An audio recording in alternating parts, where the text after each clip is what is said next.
All right. All right, let's go for it. So welcome everybody. I'm Paul. And I'm Bucky. And we're here with Paul and Bucky Skills for Life. And today we're talking about giving feedback, which is a really difficult topic for some folks, as feedback can be both hard to give and to receive. And actually, it's especially hard for a lot of people to take in positive feedback. So, and also it can be really hard for people to hear both positive and negative feedback. So I think we'll start out with what is feedback. And really I want, sometimes we take feedback as ultimate truth. And I would like us to think about feedback a little bit differently. Feedback is really someone's perspective oftentimes on us. Someone will be giving their perspective on what they see about our strengths and what they see about our weaknesses. And when it's done right, it's about what our behavior is and how we respond, and not us as a person. And so really, it's about what that person's perspective. It may or may not be true, but it's true for them and their perspective. So anytime someone gives you feedback, they're offering their worldview of you and how you are in the world. So keep that in mind. And sometimes on the opposite, when you're giving feedback to somebody, you're offering them your perspective on who they are, or your perspective of how you see them in the world. And it all kinds of goes through our own lens that we have. And on that, I think, Bucky, you want to talk about what kinds of things come up for what situations might call for feedback? Sure. So there are definitely several types of situations that call for feedback. I'm going to talk a little bit about what I call more formal situations first. And these are probably obvious. An employee or an employer gives feedback to an employee on how they're doing at work. A teacher gives feedback to a student about a problem that they're having in their class. So those I call formal. I call that more formal feedback. And there's usually it's systemic in nature. In other words, there's a system there in place for usually how that feedback occurs. So like in a employment situation, there's usually an evaluation system, and in schools, there's usually some sort of grading process in which students receive feedback about how they're doing. So that's one type of a more formalized situation where feedback is necessary. The others are more informal situations, and these are usually in the relationships we have with others. So it could be your peers, could be someone in your family. I mean, it could be a romantic relationship. And usually giving feedback in these types of situations can be a little bit more difficult because there is no set systemic way that, has been set up for this process to happen. So it's really, you really want to be able to give the feedback so that the other person can hear what you're having to say. Timing is an important element in all this. You definitely don't want to give feedback when your emotions are elevated, whether they're your emotions or the person you're talking to, their emotions. When we're angry or upset, it's really hard to give and receive feedback. So you want to try to avoid those types of situations when giving feedback. So I think, Paul, you might have some constructive ideas for people that might help them if they're in a situation where they need to give some feedback? Yes. So giving feedback, I think, starts with understanding why you want to give the feedback. So if you're in, like Bucky said, a formal situation where you're a supervisor and you're required to give some feedback, or let's say sometimes in the moment when someone makes us maybe angry, we get very motivated to give feedback. And so it's really good to take a moment, especially if we're feeling very emotional, to step back for a minute and think about what kind of feedback we want to give. And I want to revisit our first video on communication skills and talk about I statements. When you give feedback, one of the things I really try to avoid is using the word you, because you often, as soon as I say the word you, it might put someone on the defensive. If someone says, hey, you, I suddenly feel just that word in itself, hey, you, I might be a little bit on the defensive. What's coming at me? So I really try to use I as much as I can. So if I'm giving feedback, I want to use I and share that it's from my perspective. From my perspective, I see blank. Or I really appreciated when you picked up my books that had fallen on the floor. I thought that was really thoughtful. And then you want to make sure that when you're giving feedback that you're keeping it in your own perspective, but you're also making it about behavior. So if I give feedback and I want someone to feel good about the feedback, I shouldn't give them feedback about things they can't control. If I go up to someone and say, you have the most amazing eyes. I mean, that's nice. They might feel good that they have amazing eyes, but it's not really something that they control or they can do anything about. Just like, sometimes people who struggle with mental illness might show behaviors that you're like, why would they do that?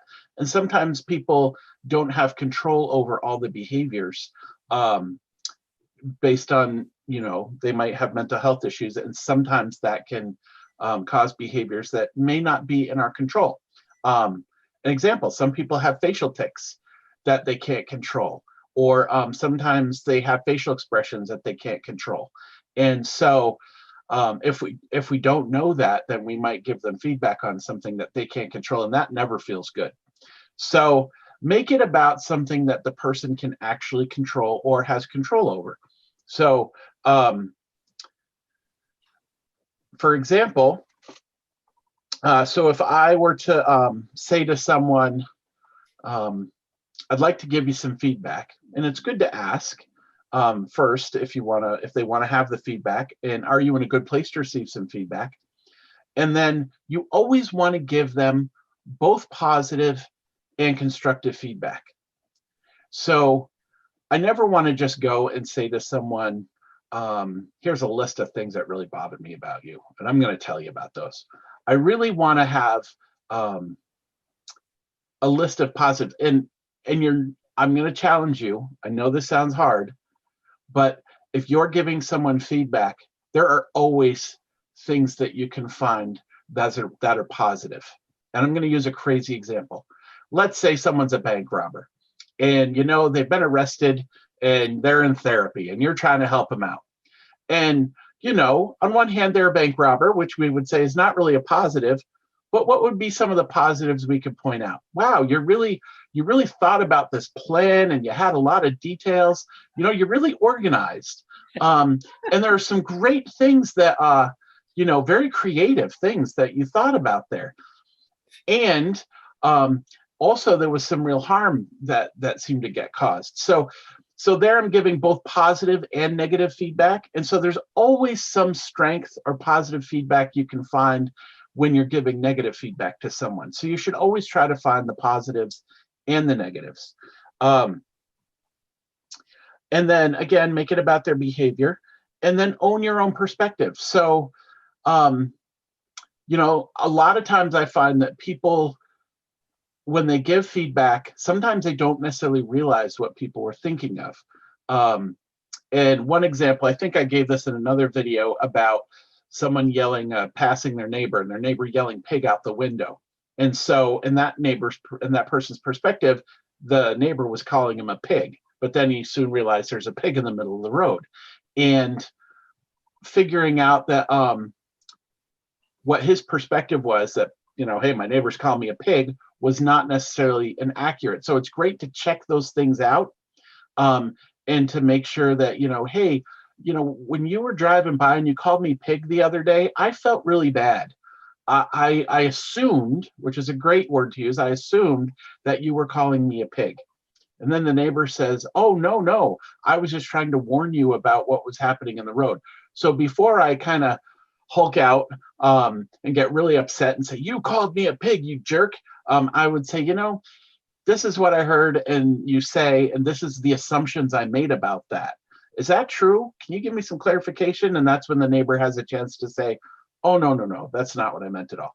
So those are just some quick thoughts about how you might want to give constructive feedback. So just make sure it's in a good time. You're in a good place to give the feedback. You know why you're giving the feedback. And you always want to give positive and constructive feedback at the same time. And Bucky, you're going to talk about the flip side. How do you receive that feedback? Well, I only hope that I can come up as good of examples as you have, Paul. But the first thing I want to say about receiving feedback is you need to do something at the beginning, and that is stop. And so, and the reason you need to stop is because you need to get yourself in a framework of being able to accept this other person's perspective of your behavior. And so you always have to remind yourself that this is the other person's perspective. It's not necessarily, it could be valid, it may not be valid, but it's important that you're there to listen to them and try to understand their perspective. So take a deep breath, remain calm, try not to personalize it, and try to recognize the value of feedback. Sometimes there may be some nuggets of truth in there that you may be helpful for you on things that you can help, things that you can build on to improve yourself or your work or whatever. So also try to put your feelings about that person. You may have a relationship with that person. It may be a good relationship. It may not be a strong relationship, but try to put those feelings aside and avoid becoming defensive. So I know that's a lot. Sometimes that can be really hard to do, but I think it's really important that if we just can imagine this stop sign coming up in our head, that might help us remember those things that we need to do to sort of ground ourselves to be ready to receive feedback. So when you're receiving that feedback, use your active listening skills. We've talked about this before in our communication video. Your goal is to try to understand the perspective of the person. What are they trying to convey? Statements like, "What I hear you saying is that you don't feel like I dress appropriately for work." All right. So you really want to try to clarify in what they're saying. And it's certainly acceptable to ask for specifics. You can say, "Can you give me examples of what clothing that I'm wearing is inappropriate for work?" So you want to make sure you understand the specifics and the feedback. And you can ask clarifying questions. "So pajamas aren't acceptable work clothing?" So you definitely don't be afraid to explain your perspective. "This is my first job and I didn't know about pajamas not being appropriate." And ask for ideas on how they think you might be able to improve. I think they're the ones giving the feedback. They may actually have some ideas about what you can do. So, and you want to make sure you thank the person. I know this is hard, but they're sharing their perspective. And so really you're thanking them for their perspective. This also makes them feel not probably as offensive when they're giving you the feedback. And it's letting them know, I think it's letting them know that you appreciate that they were willing to share their perspective with you. So just know that this feedback only tells you what this person's perspective about you is and your behavior is. And it's not there to prove, you're not there to prove them right or wrong. You don't have to go into that. Feedback's an opportunity to learn about someone else's perspective. So finally, the other thing is you may want to set up some sort of follow-up meeting with this person. The reason you might want to do that is it gives you time to think about the feedback. Perhaps it gives you some time to hear some other perspectives too, so you can really try to understand what's going on for yourself. So that can be very valuable as well. So yeah, those are some tips for receiving feedback, and just remember the stop sign. Bucky, could I give you some feedback? Sure. I really liked your use of props today, and I thought your example was excellent. Well, thank you, Paul. I really appreciate. And your examples also give me the opportunity to sort of chuckle on the inside. So thank you. Thank you. And one thing I wanted to say is that what a lot of people don't know how, they know how to handle, or they think they know how to handle negative criticism, but they're not sure what to say when they hear positive feedback. And a lot of times people might say things like, well, I'm not that great, or other people are much greater at that than I am, and we want to offer you one response that's really good to that feedback, and that's thank you. And to just accept the feedback in yourself, that even if there's a voice in your head that says, oh, I don't agree with that, I'm not that great, like just say thank you, and then let that be what it is. Because it's really, and please give more positive feedback. We often are very quick to tell people when we have negative feedback, but we very often forget to give people positive feedback in the ways that they positively affect us in our lives, and the great things that they do for us. So very important that we always give people positive feedback. And when it's about a behavior that they have, and something they have control over, then it feels the most genuine to them. Excellent. So what we were hoping is that you would take an opportunity to think about what we've said and give someone some feedback this week. Think about a positive, maybe a constructive feedback, and then let us know how it went in the comments, and share your thoughts with us. And again, if you like this video, please go ahead and hit that like button, and feel free to subscribe so you'll know when the next video is posted. And we are trying to post a video every week. So, and also if there are topics around life skills that you are interested in, feel free to leave a comment and tell us what you'd like to learn more about. Thank you for listening, and please like us, and we appreciate your feedback. Thanks, everyone.